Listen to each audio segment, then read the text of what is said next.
제가 기도하고 오늘도 수요 성경 공부 시작하겠습니다. 기도하시겠습니다. 하나님, 오늘도 말씀을 대합니다. 말씀의 내용이 분명 수천 년 전에 쓰여진 이야기일지라도 지금 우리에게 주시는 하나님의 계획과 인도하심이 있습니다. 하나님의 섭리와 계획을 믿사오니 오늘 우리에게도 말씀하여 주옵소서.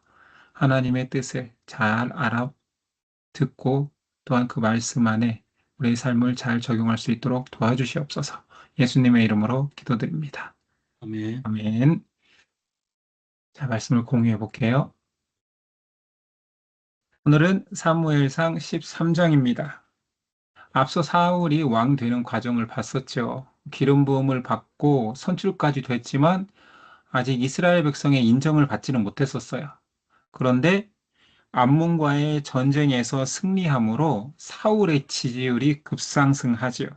그래서 사울이 왕위에 오른 장면이 바로 앞장에 나왔었습니다. 이제 왕된 이후에 이제 이스라엘의 모습이에요. 자, 사울이 왕된 지 2년 될 때, 사울이 왕 될 때 40세래요. 그가 이스라엘을 다스린 지 2년 차 되었을 때에 이스라엘 사람 3천 명을 택하여 이것은 군사를 세웠다는 얘기잖아요. 그 전까지는 이스라엘이라는 나라가 왕이 없었을 때에는 전쟁의 위기가 닥쳤을 때마다 어, 모병을 했지요. 이스라엘 우리 지키기 위해서 각 지파별로 모여라. 근데 이제 왕이 세워진 이후에는 왕의 친위 부대가 생긴 거예요.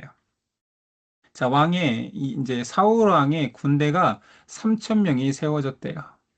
그 중에서 2천 명은 사울 자신과 함께 했고요. 그들이 mik바스에 진을 쳤습니다. 그리고 베델산에 있게 하고 또한 그 3천 명 중에 1천 명은 요나담과 함께 베냐민 기브아에 있게 하고 남은 백성은 각기 장막으로 보내니라. 이런 상태로 지금 왕을 위한 친히 이제 군대가 조성이 된 거죠. 사실은 사울의 왕권이 이제 확립되어 가는 과정입니다. 요나단이 게바에 있는 블레셋 사람의 수비대를 침해. 자, 그런데 어, 요나단이 사울의 장자잖아요. 그 사울의 장자인 요나단이 이제 왕자죠. 왕자가 군대를 가졌을 때 바로 블레셋 사람의 수비대, 그러니까 접경지에 있는 수비대를 먼저 선제 공격을 한 거예요. 이 당시에 블레셋은 사실은 이스라엘하고 비교할 수 없을 만큼 강대국이었습니다. 밑에 보면 알겠지만 병력 자체가 달라요. 그런데 요나단이 겁도 없이 블레셋을 선제 공격을 한 거예요. 블레셋 사람이 이를 들은지라 사울이 온 땅에 나팔을 불어 이르되 이제 비상이 걸린 거죠. 히브리 사람들은 들으라 하니 온 이스라엘이 사울이 블레셋 사람의 수비대를 친 것과 이스라엘이 블레셋 사람들의 미움을 받게 되었다 함을 듣고 그 백성이 길갈로 모여 사울을 따르니라. 자, 밑에 한번 볼게요. 지도를 먼저 한번 보겠습니다. 자, 먼저는 어, 지금까지 내온 내용은 이거예요. 사울이 빅바스에서 자기 군대, 이게 또 약간, 자기 군대 2천 명을 가지고 있었고, 자, 기브아에는 그의 아들 요나단이 1,000명의 군대를 가지고 있었어요. 근데 이 요나단이 사실은 이 접경지잖아요. 블레셋하고 접경지에서 먼저 블레셋군을 쳤어요. 자극을 한 거죠. 그러니 이제 확전되는 상황 속에서 블레셋이 쳐들어오니 준비하자 해서 이스라엘 군이 먼저 모인 곳이 길갈입니다. 그러니까 사울에게 원래 복속되어 있던 군사 3천 명과 이스라엘의 각 지파에서 이제 전쟁을 하기 위해서 모인 거죠. 그런데 블레셋은 벌써 군대가 어떤 상태였냐면 5절이야 볼게요. 블레셋 사람들이 이스라엘과 싸우려고 모였는데 병거가 3만이요 마병이 6천입니다. 보병을 말하는 거겠죠. 보병은 해변에 모래알 같이 많았습니다. 이들이 올라와 베다윈 동쪽 믹마스의 진침에, 자, 이제 블레셋은 이 믹마스의 진을 친 거예요. 이스라엘 사람들이 위급함을 보고 절박하여, 자, 이 블레셋이 본격적으로 이제 진을 구성하고 다가오니 이스라엘 사람들이 블레셋에 이제 겁을 먹은 겁니다. 이스라엘 사람들이 위급함을 보고 절박하여 어디에 숨었다고요? 굴과 수풀과 나무 틈과 은밀한 곳과 웅덩이에 숨은 거예요. 그러니까 사방으로 그냥 도망친 거죠. 어떤 히브리 사람들은 요단을 건너 갓과 길르앗 땅으로 가되 이 길갈의 진척도 이스라엘 군대가 어디까지 도망쳤다고요? 요단강 건너 갓시파 땅까지 도망간 거예요. 이 길르앗 땅이잖아요. 그 세 지파 반이 있는데 그 갓시파 땅까지 다 도망쳐 버린 거예요. 오합지졸이 된 거지요. 사울은 아직 길갈에 있고 왕이 길갈에 있는데 사방으로 도망치고 심지어는 강 건너 동쪽까지 다 도망쳐 버린 거예요. 그를 따르는 모든 백성이 떨더라. 자, 이거 뭐 전쟁 하나마나 아니겠어요? 괜히 벌집을 건드린 꼴이 된 거죠. 자, 이런 상황에서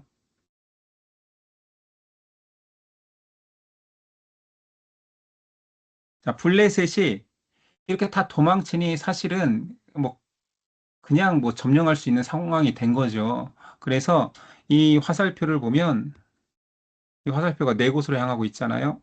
이렇게. 블레셋과 이스라엘의 경계는 이렇게 불분명한 상태였었어요. 다 섞여 살기도 하고. 사실은 사이가 좋을 때에는 뒤에 나오겠지만, 뭐, 블레셋이 워낙에 철기 문화를 가지고 있었기 때문에 여기 나오네요. 삽이나 도끼, 괭이, 보습, 이런 것들을 이 블레셋 사람들이 만들어서 농기구로 줄 정도까지 그렇게 섞여 살던 분위기 속에서 전쟁이 일어나고 이스라엘군이 다 도망치니까 이제 뭐 거침없이 이스라엘 곳곳을 이제 점령하기 시작하는 거예요. 이 네 곳이 그렇게 되는 거예요.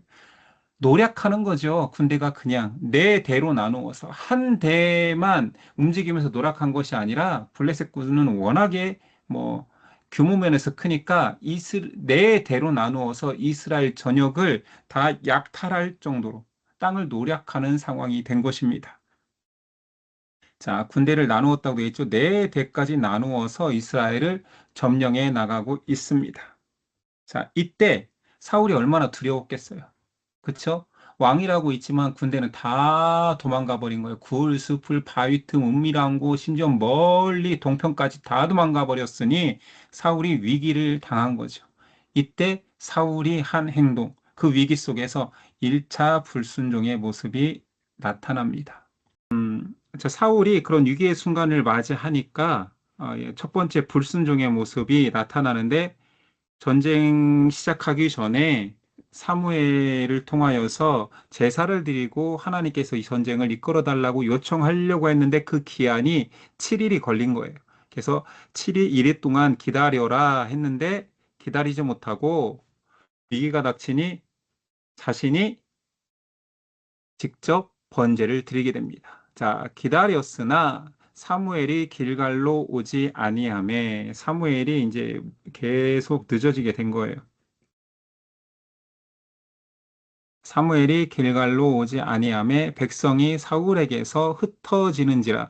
벌써 뭐 군인들은 다 도망친 상태인데 더 흩어졌겠죠. 뭐 공포심이 더 커지고 있을 테니까. 벌써 뭐 네 대로 나누어서 블레셋이 약탈하고 있으니 도망치기 시작한 거예요.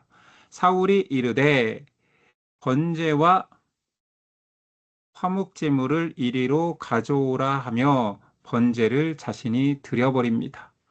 이때 번제를 드리자마자 사무엘이 온 거죠.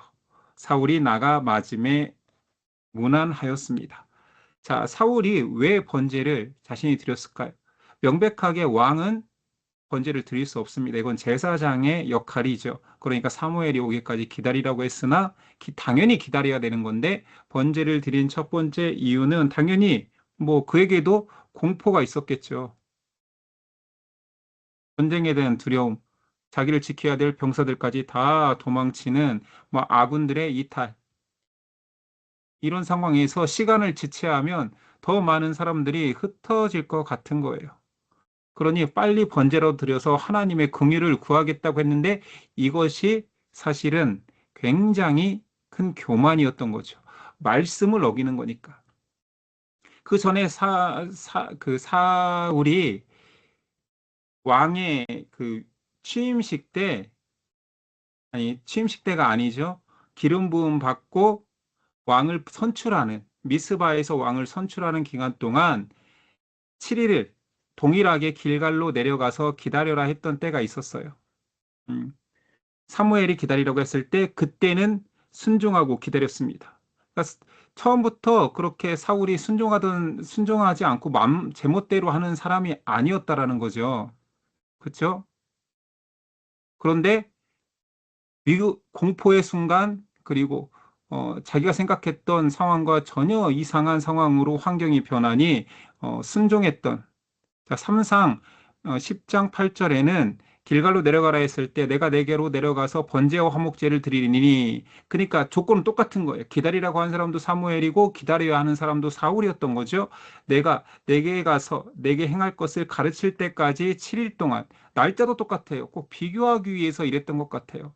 이래 동안 기다려라 했는데 기다리지 못하고 번제를 사울이 드렸던 거고 그 전에 순종했던 3상 10장에서는 순종했던 사울이 이제 불순종의 모습을 대조하기 위해서 인물도 똑같고 그다음에 날짜도 똑같고 그다음에 상황도 똑같고 번제를 드려야 될지 말아야 될지 이 상황 속에서 기다리지 못했던 거죠. 자, 사울이 이제 번제를 드리자마자 또 공교롭게도 사무엘이 도착하여서 책망하는 내용이 나옵니다. 사무엘의 책망이죠.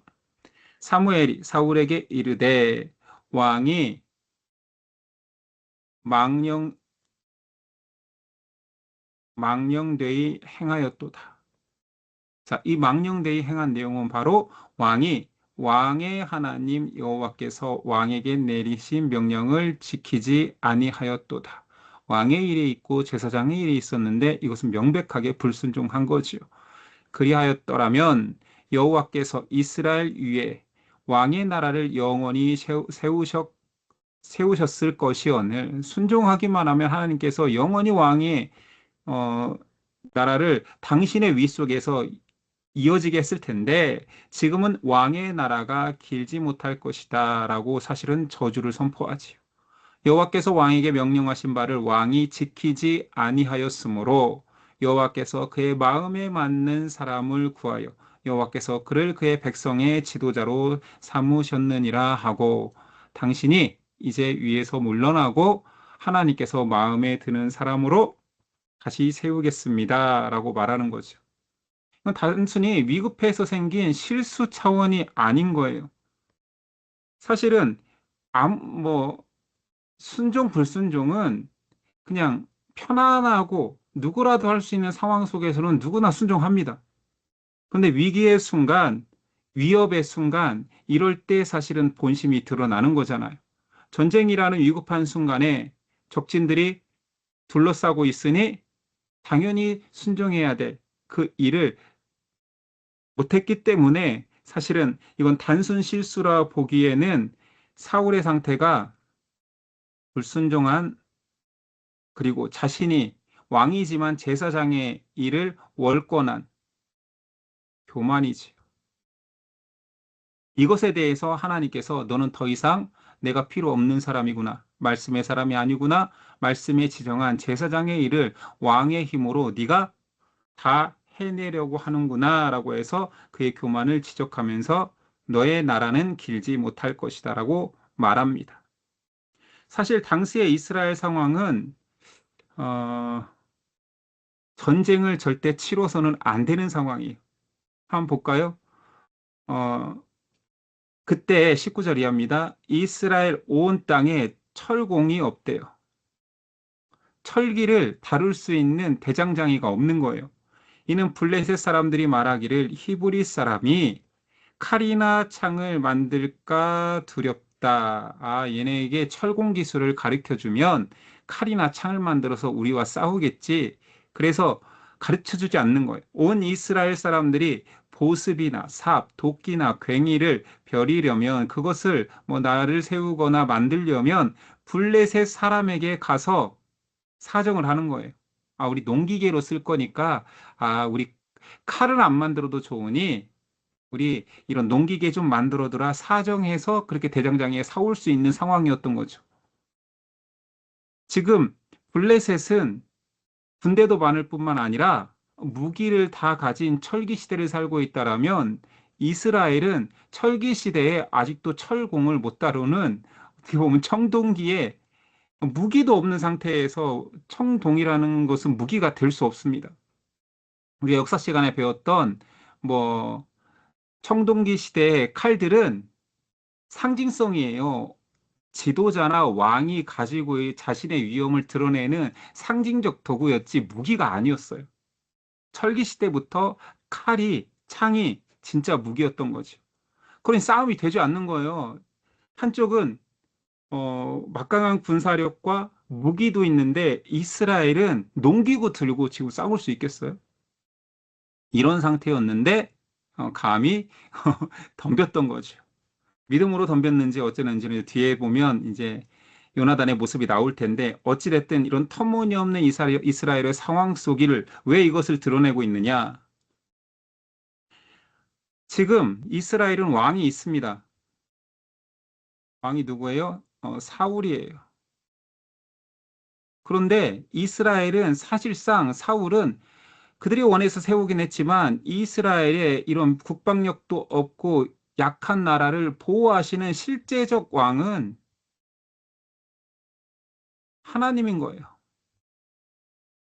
그러니까 하나님이 보호하사 이스라엘이 유지되는 상태인 거예요. 옆에 철기를 가진 그냥 점령하겠다라면 언제든지 블레셋은 이스라엘을 점령할 수 있는데 그냥 놔두고 있는 거예요. 이런 상황 속에서 그게 그들의 입장에서는 놔두고 있는 거지만 믿음의 사람의 입장에서는 하나님이 보호하여서 그들의 경계를 무너뜨리지 않고 있는 거죠. 그런데 사울이 교만하여서 전쟁을 그래 하면 이길 수 있겠는데 내 아들이 급습해서 블레셋 수비대를 쳤잖아. 이거 이스라엘아 모여라. 이번 기회에 우리가 한번 전쟁 한번 해보자. 말도 안 되는 상황입니다. 얼마나 말도 안 되는 상황인지 밑에 절이 나와요. 곧부터 읽어볼게요. 곧 그들이 괭이나 삽이나 쇠스랑이나 도끼나 쇠채찍이 무딜 때에 그리하였으므로 블레셋 사람들에게 부탁했다는 이야기죠. 싸우는 날에 사울과 요나단과 함께한 백성의 손에는 뭐가 없었다고요? 칼이나 창이 없고 오직 사울과 그의 아들 요나단에게만 있었더라. 이 말이 됩니까? 전쟁이 성립 자체가 안 되는 거죠. 그냥 식민지처럼 눈치 보며 살 수밖에 없는 상황이었어요. 그럼에도 주권 국가로 살 수 있었던 것은 그들이 하나님의 백성이었기 때문에 살고 있는 건데 그것을 망각하는 거죠. 왕이 있네? 왕의 군인도 있네? 우리가 전쟁을 한번 요나단이 치렀는데 이겼네? 우리가 블레셋 이기는 거 아니야? 하고 모였던 거지. 이런 말도 안 되는 전쟁이 자, 상황이 벌어지고 있는데 이제 전쟁이 끝나는 게 아니죠. 자, 대치가 계속되고 있습니다. 상황을 다시 정리해 드리면 블레셋은 네 대로 나누어서 이스라엘 전역을 다 약탈하고 있는 상황이고 이스라엘은 길갈에 모여서 벌벌벌 떨고 있는 상황인 거예요. 이런 대치 상황 속에서 자, 이제 14장이 나옵니다. 하루는 사울의 아들 요나단이 자, 요나단이 사실은 또 사고를 치는 건지 어쩐지 사건의 발단이 요나단이었잖아요. 어찌됐든 요나단이 또 나타납니다. 자기의 무기를 든 소년과 이제 소년이지만 사실 무기를 소년한테 들게 하지는 않겠죠. 청년, 젊은이를 말하는 거겠죠. 자기 참모, 무기를 들게 하고 전쟁터에 같이 다니는 왕자의 참모와 생각하는 거예요. 우리가 건너편 블레셋 사람들의 부대로 건너가자. 항복하자라는 게 아니에요. 하고 그의 아버지에게는 말하지 않습니다. 아뢰지 아니하였더라. 사울이 기브와 변두리 미그론에 있는 석류나무 아래에 머물렀고 이렇게까지 구체적으로 나오는 이유는 그 위기의 순간이지만 왕은 그냥 앉아 있는 거예요. 어.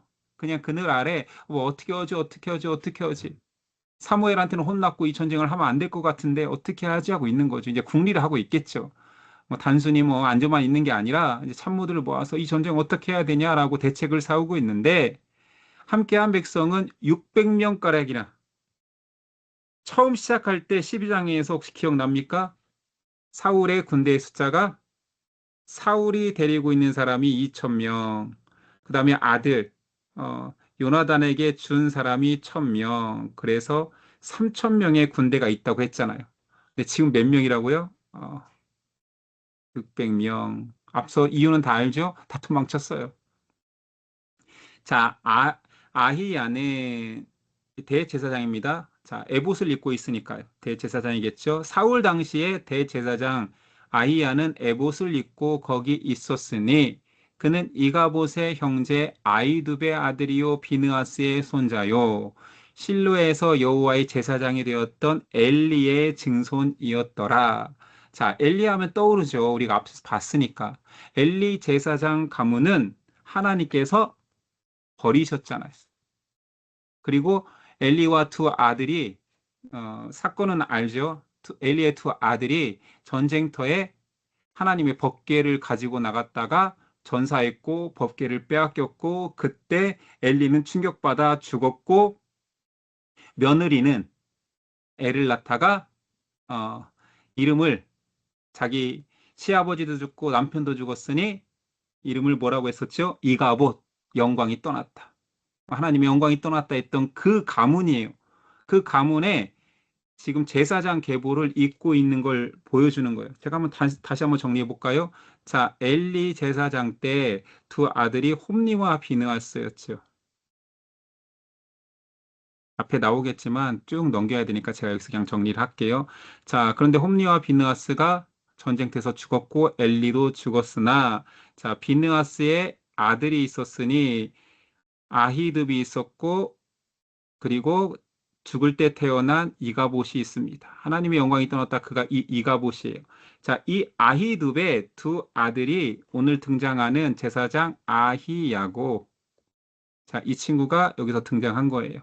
그리고 다른 아들은 아히멜렉입니다. 아히멜렉. 자, 버려진 하나님의 영광이 떠난 제사장 가문이에요.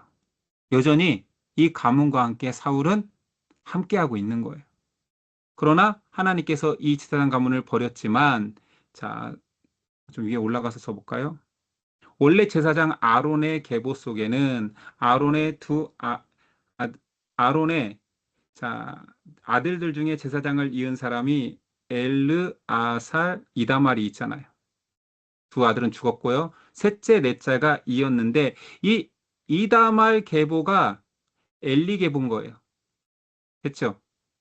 그리고 엘르아살 계보 중에서 이제 사독이라는 제사장이 나올 텐데 이 사독은 아, 뒤에 바로 2대 왕이 되는 다윗과 함께하는 제사장입니다. 엘리 계보는 하나님께서 이제 멈춘다고 했잖아요.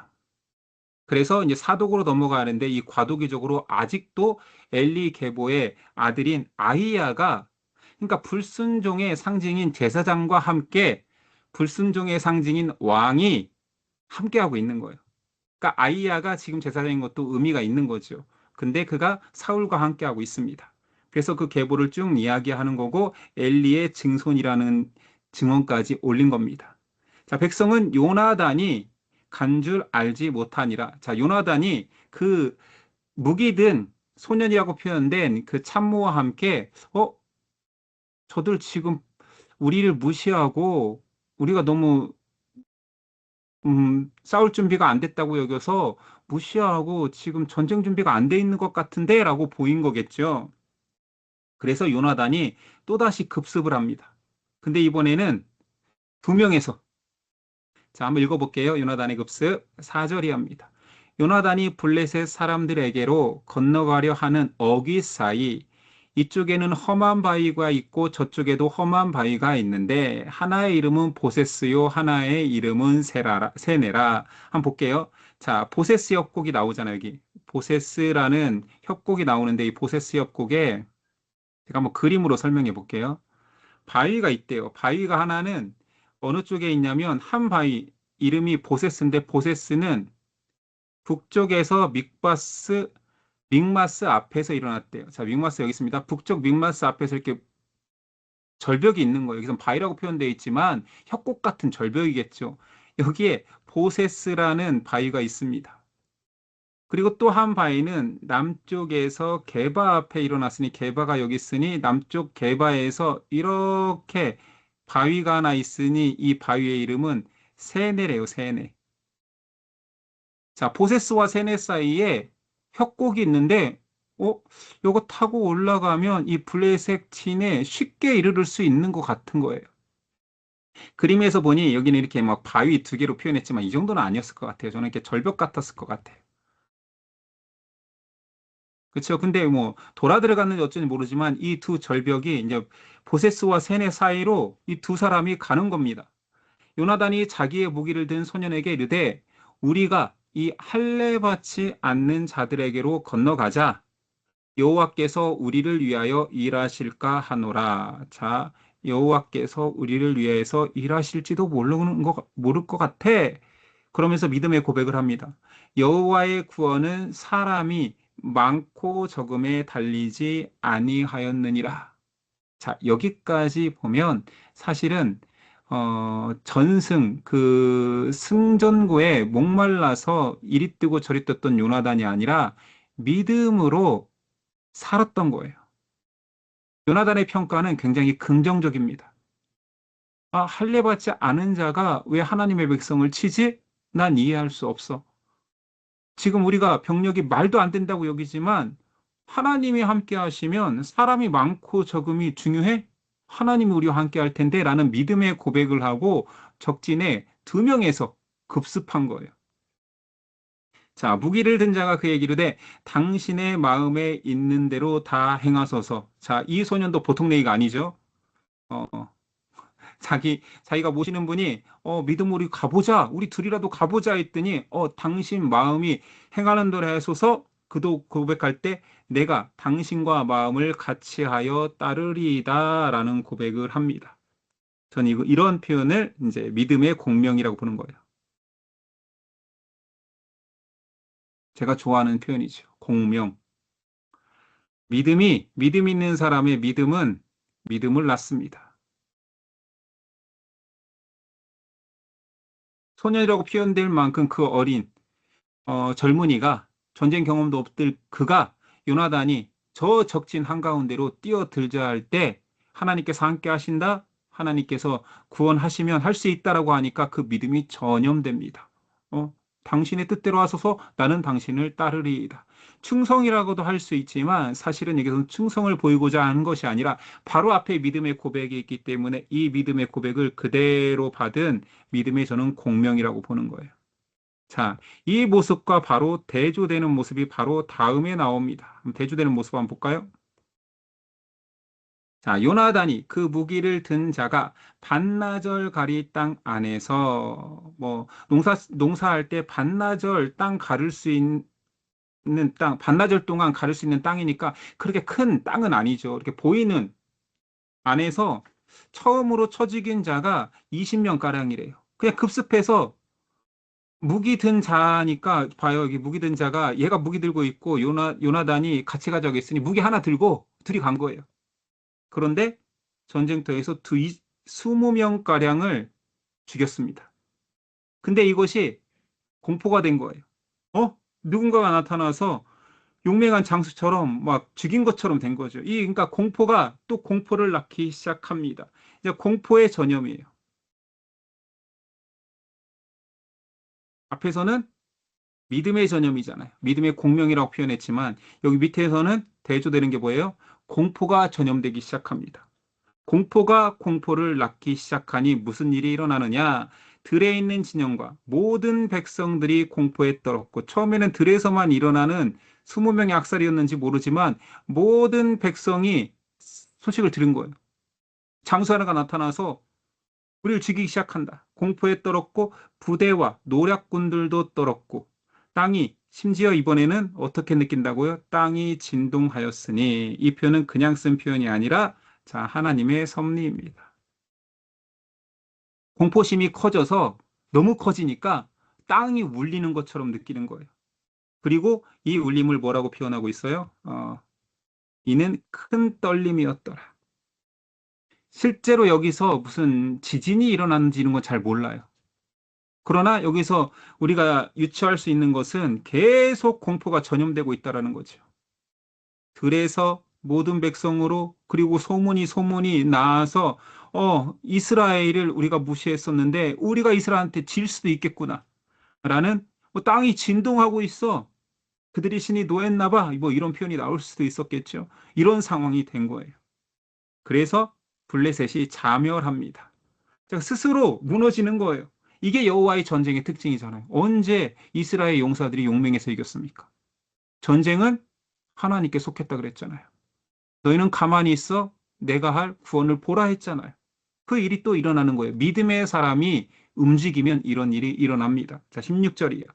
베냐민 기브아에 있는 사울의 파수꾼이 바라본즉, 자, 그 소식을 보고 있는 거예요. 이제 사울의 이제 정탐꾼이 허다한 블레셋 사람들이 무너져 이리저리 흩어지니라. 왜 그러냐면 막 소리 진동하고 난리 나는 거예요, 지금. 스스로 막 무너지고 있는 거죠. 그것을 사울의 파수꾼이 봤습니다. 사울이 자기와 함께한 백성에게 이르되 우리에게서 누가 나갔는지 점호하여 보라. 우리가 지금 전쟁 시작도 안 했잖아. 왕이 개전을 안 했는데, 야, 사람 찾아봐. 지금 누가 간 거야? 누가? 벌써 뭐 군대가 간 거야? 이렇게 된 거죠.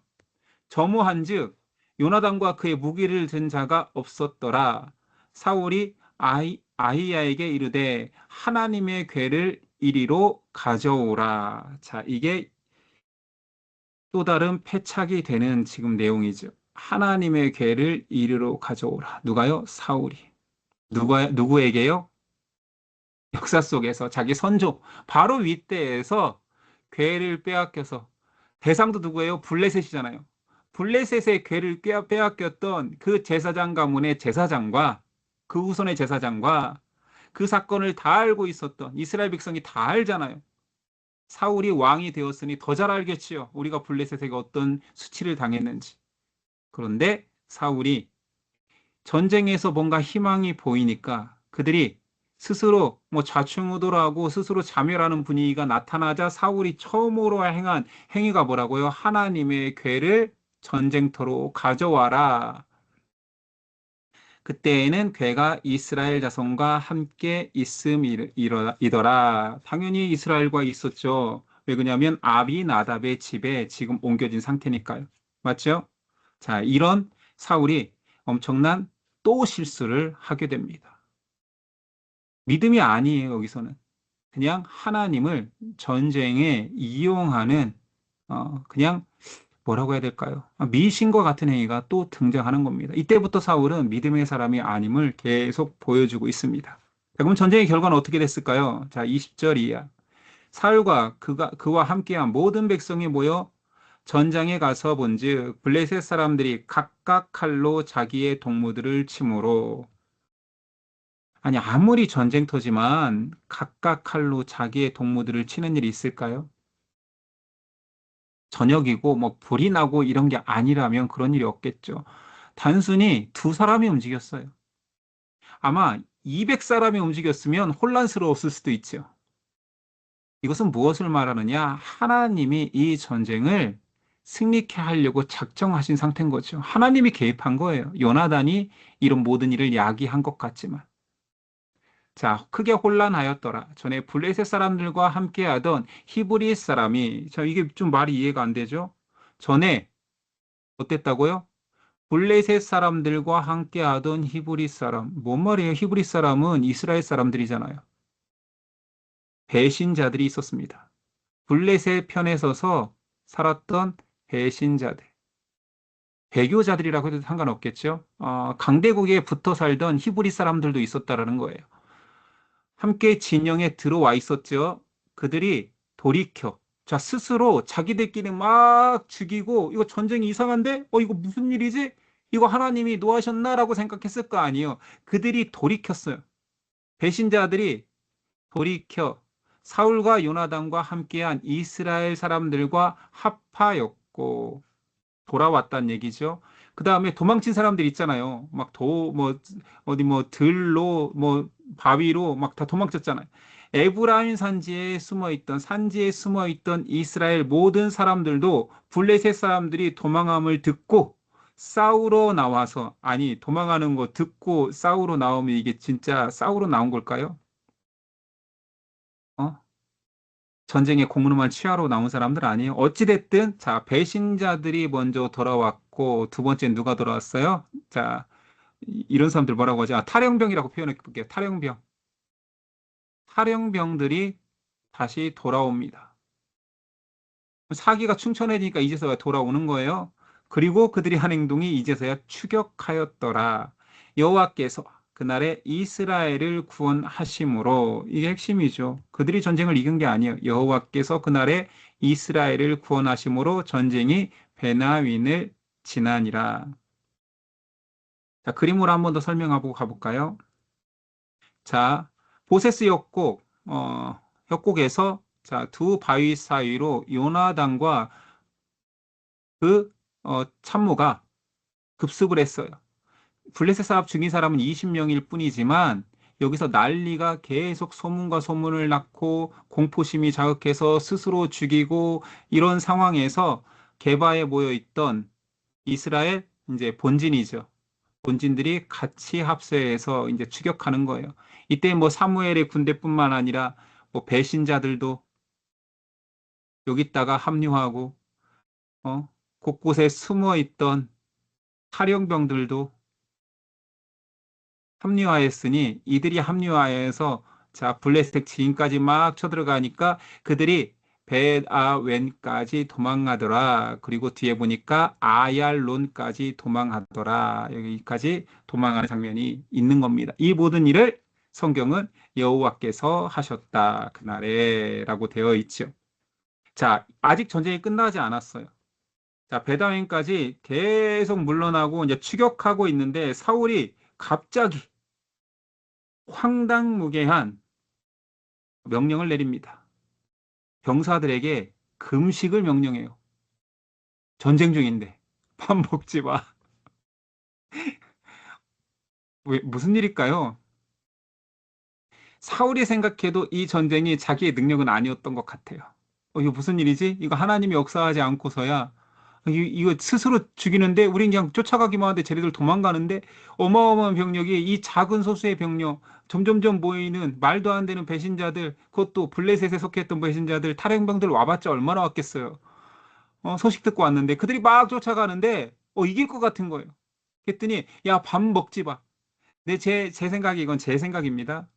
아, 밥 먹을 시간이 어딨어. 지금 이 기세를 파죽지세처럼 몰아붙여서 전쟁 끝내자 이런 느낌 하나와 또 하나는 지인의 하나님의 궤를 드리라고 했던 사울이 하나님이 도우셨나? 그러면 우리가 좀 더 하나님께 성결한 모습을 보여줘야지 쇼를 하는 거 쇼를. 하나님 우리를 더 도우소서.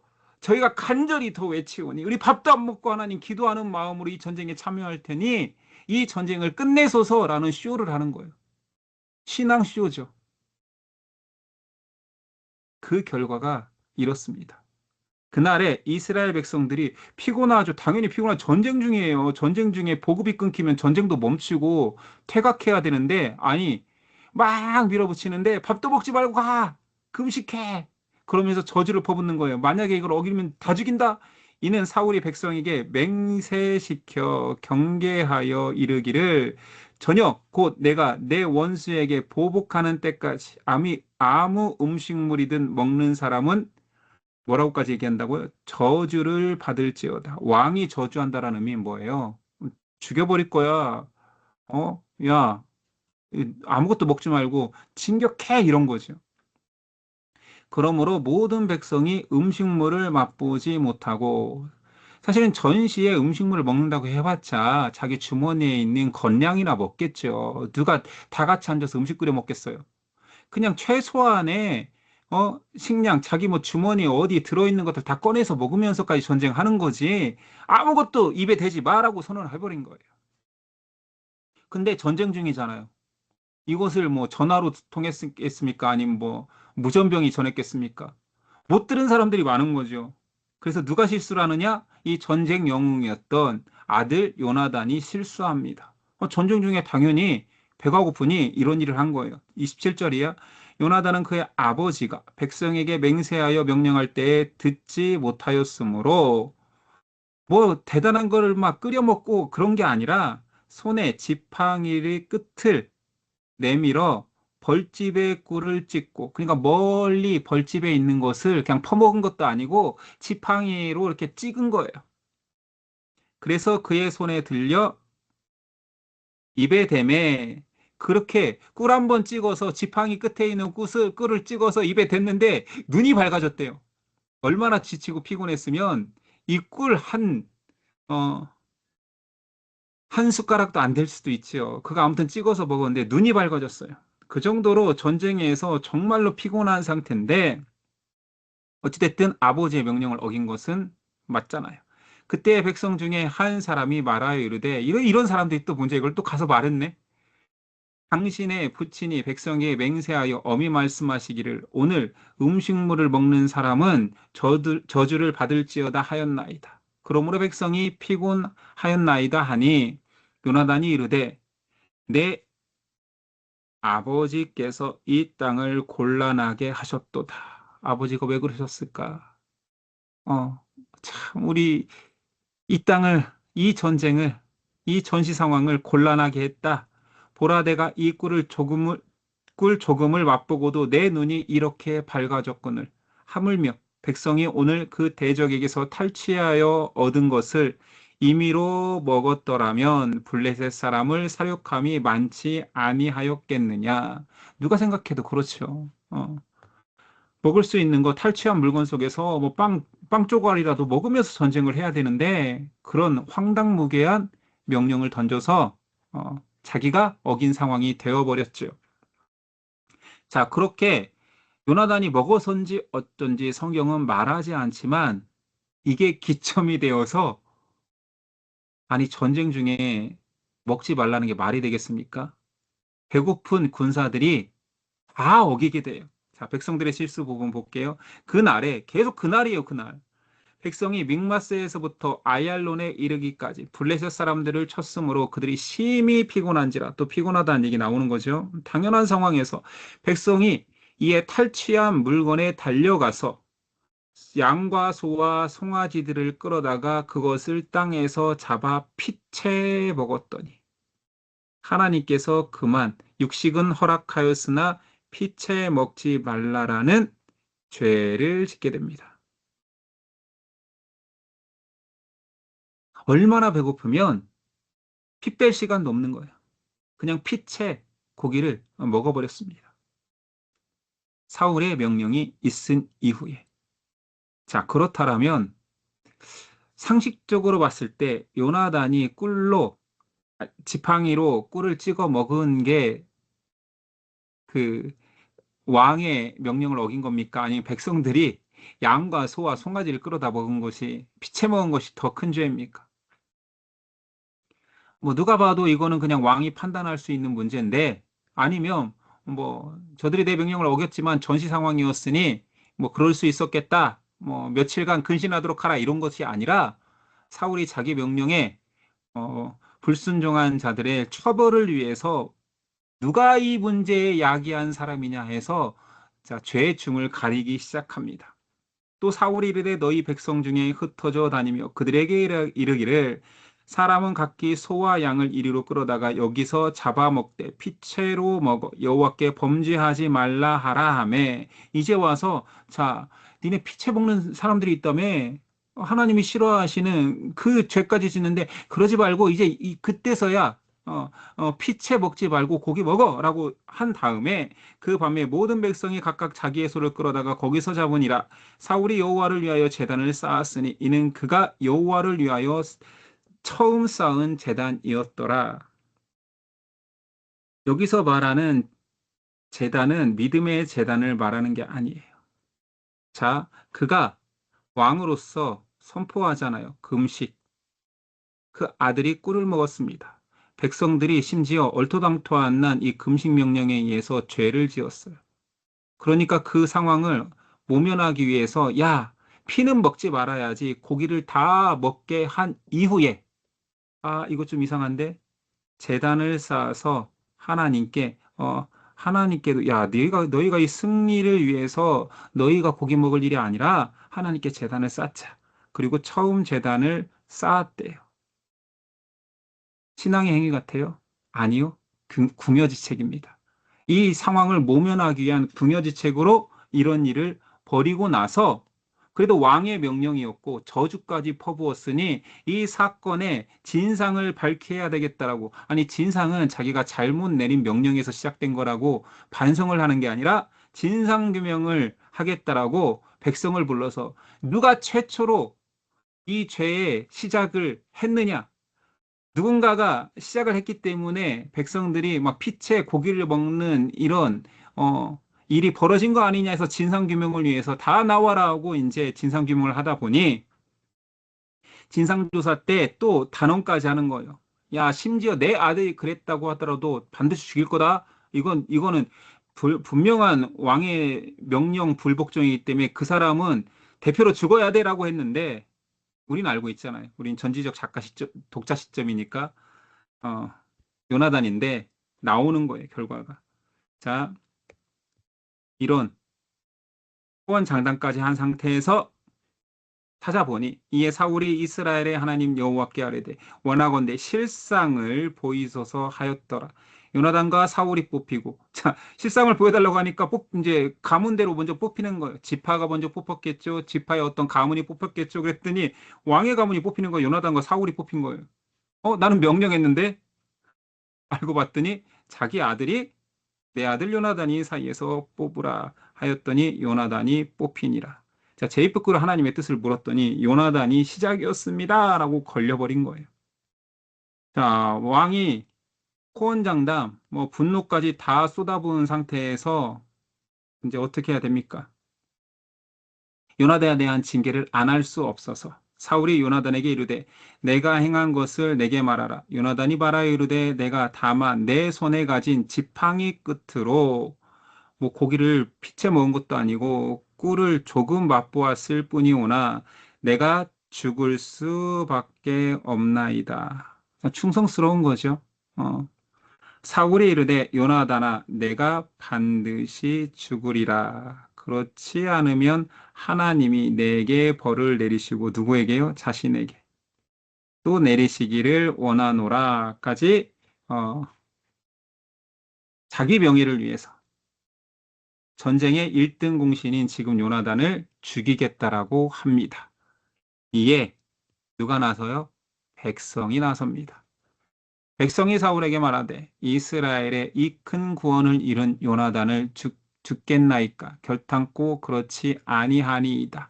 여호와께서 살아계심을 두고 맹세하옵나니 이것은 사실은 웃기죠. 사울이 한 말이에요. 하나님을 두고 맹세할 테니 내 명령을 어기면 다 죽이겠다 했는데 백성들이 나서서 여호와의 살아계심을 두고 이들도 맹세하는 거예요. 맹세하옵나니 요나단 그의 머리털 하나도 땅에 떨어지지 아니할 것은 그가 오늘 하나님과 동역하였음이니이다. 백성들은 알고 있는 거지. 이 모든 전쟁, 말도 안 되는 전쟁, 우리는 질 수밖에 없는 전쟁에 요나단의 믿음에 의해서 시작되었고 그 공포가 블레셋을 집어삼켰고 하나님이 우리를 이기게 하셨는데 안 됩니다. 백성들이 말리기 시작합니다. 그래서 백성이 요나단을 구원하여 죽지 않게 하니라. 사울이 블레셋 사람들 추격하기를 그치고 올라가매 블레셋 사람들이 자기 곳으로 돌아가니라. 이 모든 일은 지금 블레셋 땅에서 이루어진 게 아니라 이스라엘 땅에서 이루어진 거예요. 블레셋은 그냥 자기 집으로 이제 돌아갑니다. 자, 그러면서 이 사건을 마무리하면서 성경은 사울을 다시 집중하면서 사울의 업적을 이야기해줘요. 아니, 지금 불순종에 의해서 엄청난 사실 죄를 짓고 하나님 앞에서 맹세되는데 그 맹세도 깨고 백성이 말려서 자기가 한 말을 자신이 어기게 되고 이런 상황이잖아요. 그러면 성경은 다음 말을 하면 안 돼요. 이 내용에 정말 부합하지 않는 사울의 업적이 나옵니다. 아니, 이래놓고 업적이라고 하면 이 업적으로 보여요? 의도한 바가 있는 거죠. 그래서 사실은 성경은 문맥적으로 읽기를 잘해야 돼요. 뭐지? 앞에서 사울을 그렇게 까고 말도 안 되는 왕이 허언하는 상황까지 만들어 놓고 바보 만들어 놓고 지금 뭐지? 성경에서 왜 갑자기 사울을 또 높이지? 한번 볼게요. 사울이 이스라엘 왕위에 오른 후에 사방에 있는 모든 대적을 물리쳤는데 모압도 암몬도 에돔도 소바의 왕들과 블레셋을 점령하지 못했지만 블레셋 사람들도 쳤는데 향하는 곳마다 이겼고 용감하여 심지어 아멜렉 사람들을 치고 이스라엘을 그 약탈하는 자들의 손에서 건졌더라. 문맥상 좀 느낌은 별로죠. 그렇게 사울을 까내리고 나서 마지막에 이러면 안 되나? 너무 심했나? 좋은 일 됐는데 하고 쓴 게 아닌 것 같아요. 여기까지 말하는 것은 자, 하나님께서 왕을 허락하셨잖아요. 그 왕 사울이 인간적으로는 승승장구합니다. 영향력이 커지지요. 영향력이 계속 올라갑니다. 이런 일도 했어. 사람의 왕을 세웠더니 뭔가, 어, 잘 뽑은 것 같아. 이스라엘이 그렇게 요구했던 대로, 이스라엘이 왕족 국가가 되어서 주변국들을 다 이기네? 잘 뽑은 건가? 그런데 앞에 내용은 굉장히 불순종하고, 교만하여서 월권하였던 사울인데, 그리고 그 밑에 절에 사울의 계보가 또 나오는 거예요. 자, 사울의 계보 속에는, 참, 이 밑에 볼게요. 그 밑에 이 그림이 그 계보를 표로 만든 거니까 한번 보면서 사울의 아들, 큰아들 요나단은 우리 앞에서 봤으니까 자, 이 요나단. 이스위, 자, 리스위라고 하는 아비나답으로 나오는 이스위와 말기수와 셋째 아들, 그 다음에 나중에 다윗 때 등장하는 이스보셋, 이 네 아들이 있고 두 딸의 이름도 있으니 맏딸의 이름은 메라비요. 작은 딸의 이름이 더 중요하죠. 미갈. 왜 그러냐면 미갈이 여기 있네요. 미갈은 후에 다윗의 첫째 부인이 되잖아요. 이 미갈이 자, 미갈이다. 사울의 아내의 이름은 여기는 없네요. 아히노암입니다. 결혼해서 이렇게 자녀들을 낳았지요. 자, 아히마스의 딸이래요. 그의 군사령관의 이름은 자, 군사령관 아브넬인데 아브넬의 족보를 봤더니 그의 사울의 할아버지 아비엘의 그러니까 작은 아버지의 아들 그러니까 사촌지간이네요. 아브넬이 군대 장관이래요. 자, 요나단은 왕자로서 백성의 신망을 사고 있고 자기는 왕이고 그다음에 가장 큰 힘을 상징하는 군대 장관은 사촌입니다. 여기서 말하고 싶은 것도 사울의 친족들이 지금 이스라엘에 다 요직에 앉아서 그의 왕위가 견고해지고 있음을 말하고 있는 거예요. 자, 이스라엘에 있던 왕이 주변국들을 이기고 왕권이 강화되고 영향력은 커지고 그 다음에 그 가족들은 가족들에 의해서 왕위가 계속 이어질 것 같고 친족에 의해서 군대 장관에 앉고 점점 더 견고해지는 사울 왕 이제 왕이 아니라 이제 왕가가 되는 거죠. 사울 왕가가 영원할 것 같이 세워졌으나 이건 인간적인 모습이라는 거예요. 바로 다음 장부터 하나님을 떠난 인간적으로는 대성공하고 영향력이 커지고 있고 통치를 잘할 것 같은 그 왕이 사실은 영적으로는 무너질 수밖에 없다. 왜냐하면 하나님을 떠나서 불순종하는 왕 가족이었기 때문에. 결국 이게 어떻게 된 거예요? 앞에서 사무엘이 예언했던 대로 너희의 나라는 너희의 통치하는 너희 가족의 통치는 끝났다. 끝났다를 보여주기 위한 거예요. 인간적으로 더 왕성해질 것 같은데 끝났다. 그 끝나는 사건이 다음 장에 나오게 되는 것입니다. 자, 우리가 사울의 즉위식을 저 왕관이 여기 있음으로 표현했고요. 그 다음에 왕의 이제 왕의 위를 들고 있음으로 인하여서 사울이 즉위했다라는 것을 나타냈고요. 이걸 왕의 홀이라고도 하죠. 왕홀이라고도 표현합니다. 그래서 사무엘 통치에서 사울 왕의 통치로 전환되었음을 이 왕의 홀을 통해서 이야기했고요. 자, 이게 번제단에 지금 불이 피워져 있고 사울이 월권했다는 거예요. 드림을 상징하는 게 이 번제단을 나타내는 거죠. 제사장 월권. 그리고 여기 이제 지팡이 보이죠? 요나단의 지팡이, 그 다음에 끝에 꿀을 찍어 먹었다는, 블레셋이라고 써 있네요. 블레셋 전투 중에서 이런 일이 있었다를 오늘 장제목으로 확인했습니다. 우리 간단하게라도 이제 성경 퀴즈를 한번 해볼까요? 그래야 내용을 잘 이해하고 있는지 우리 알 테니까 우리 성경 퀴즈를 한번 해봅시다. 제가 성경을 한번 내볼게요. 자, 빨리빨리 하고 오늘 시간을 좀 지났으니까 한번 해볼게요. 왕이 된 사울이 병사 1000명을 누구에게 주었습니까? 요나단. 예, 요나단. 그렇죠. 아들 요나단에게, 왕자 요나단에게 줬었지요. 사울이 왕이 된 후 블레셋 병거와 마병은 혹시 기억하나요? 어느 정도였나요? 병거가 3만이요. 3만이요, 6천, 마병은 예, 6천. 병거라는 건 당시 뭐 지금으로 말하면 뭐 전차 같은 거죠. 지금 무기도 없고 칼도 없는데 그들은 병거가 있었고 말을 탄 군사까지 6천 명이 있었어요. 그러니까 이것이 얼마나 말도 안 되는 지금 대치 상황인지를 얘기하는 거예요.